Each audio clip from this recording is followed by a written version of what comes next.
Yo, how's it going everybody? You got Sketch here and welcome back to the channel. On today's show we're going to pivot from the vertical and horizontal perspectives and play an on-rail shooter arcade port from Namco, which has a familiar vibe to the Space Harrier and is equally psychedelic with its visual style. We're looking at Burning Force, developed and published by Namco, listening to the arcade in 1989 and getting a port to the Sega Genesis in 1990. This is a title from Namco that is pretty unique in its gameplay style and overall appearance. So before we get into all that, let's check out the story. You play the role of Space Cadet Hiromi, a student of Earth University as you finish out your final week of training before becoming a member of the coveted Space Force. Along your journey, you have access to your hovering air bike as well as an interstellar jet that you'll use for each main boss encounter and the final day of your training. Each day you'll visit a different area to see the sights and perils of each new environment. If you can survive the week's graduation test, you'll move on to the final exam, being a battle in deep space. Succeed and you'll get the title of Space Fighter. Fail, and become space junk. Gameplay wise, you've got a fixed camera view similar to that of Space Harrier and Galaxy Force. Your air bike can fire primary weapons and an assortment of missiles, along with a chargeable meter letting you become temporarily invisible by hitting the C button. Through the game's 6 days, broken up into 4 areas each, you'll blast every enemy you can and try to make it to the end of each section where you'll face a powerful enemy or at times multiple enemies. On the 3rd area, you'll hop into your jet for a boss fight where you can fly about the full screen. Once you complete that encounter, you'll reach a 4th section, which is a bonus stage where the goal is to collect as many point spheres as possible to gain extra lives. You've got several weapon upgrades like the wide shot, laser, and crossbeams, along with several missile types like your standard ballistics and even a veritable nuke. The missile upgrades each have varying effective range depending on which one is equipped, though all of them pack quite the punch. Along the areas, each has a bonus points and life upgrades scattered about the map to aid you in the last week of combat training. Your hover bike does have pretty tight control and is agile enough to dodge most enemy fire and obstacles in your path. You can also control your speed on the ground by either pressing up or down on the control pad, letting you either slink along or dash through areas on the map.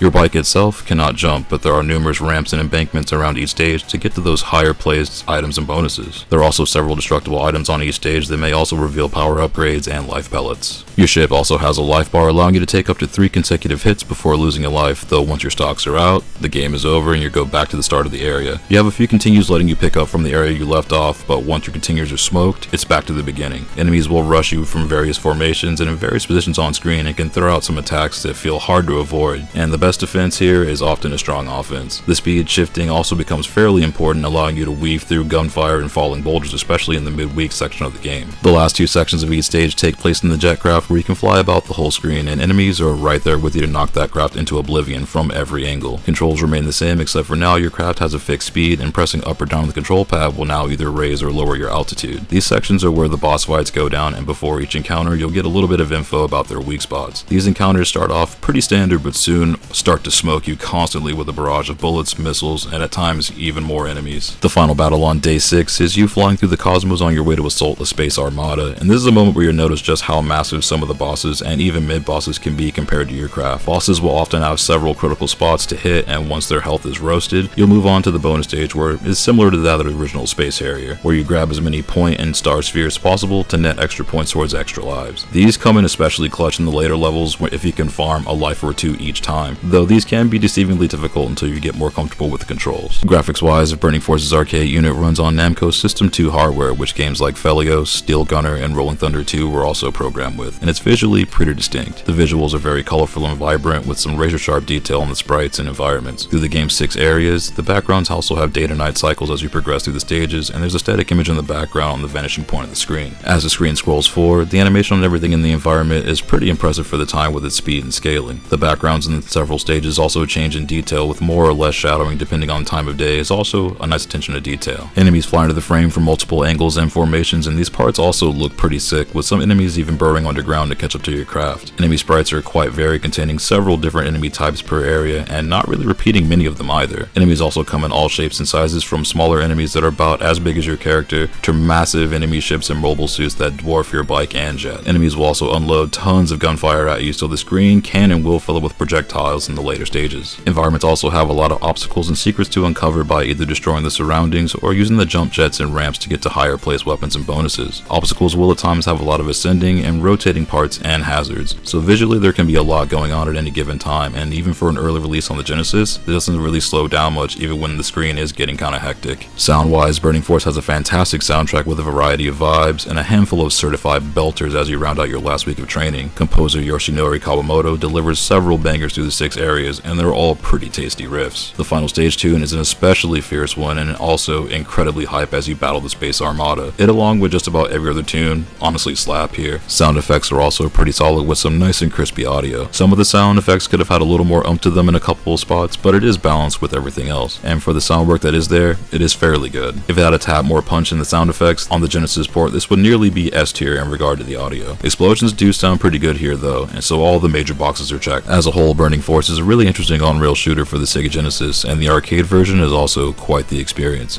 If you can find a working unit, its visuals and fast-paced gameplay are definitely in a lane of its own amongst other similar titles on the system. Fans of games like Space Harrier should dig this one especially with its style and gameplay. It's a somewhat uncommon game for the Genesis and a solid pickup all the same. And if you see the arcade cabinet in your area, give it a quick spin. Burning Force gets an 8.5 out of 10 and comes recommended to rail shooter fans as well as action-adventure games, since this is a solid entry to both genres. It's got a solid challenge that's going to clap you numerous times, but the gameplay is fun, and the further you get, the intensity follows suit. While you got limited continues, the more comfortable you'll become with the controls and maximizing your onboard arsenal, the farther you'll progress. The learning curve on this one isn't too rough, but it will make you work to get past that final encounter. This one is also a solid home port, and the arcade version is also a unique experience in the rail shooters on the system. So if you see this one around, snag one for yourself. Burning Force was also on the Wii Virtual Console, though that market has unfortunately closed. It is, however, available on the Evercade hardware and Namco's collection for the system. And if you made it this far into the video, I thank you so much for checking this out. If you find these videos helpful, that's awesome. I'm glad you use this as a resource. Check back often. We'll have more reviews and commentaries coming up in the near future, but until then, take it easy and stay safe out there.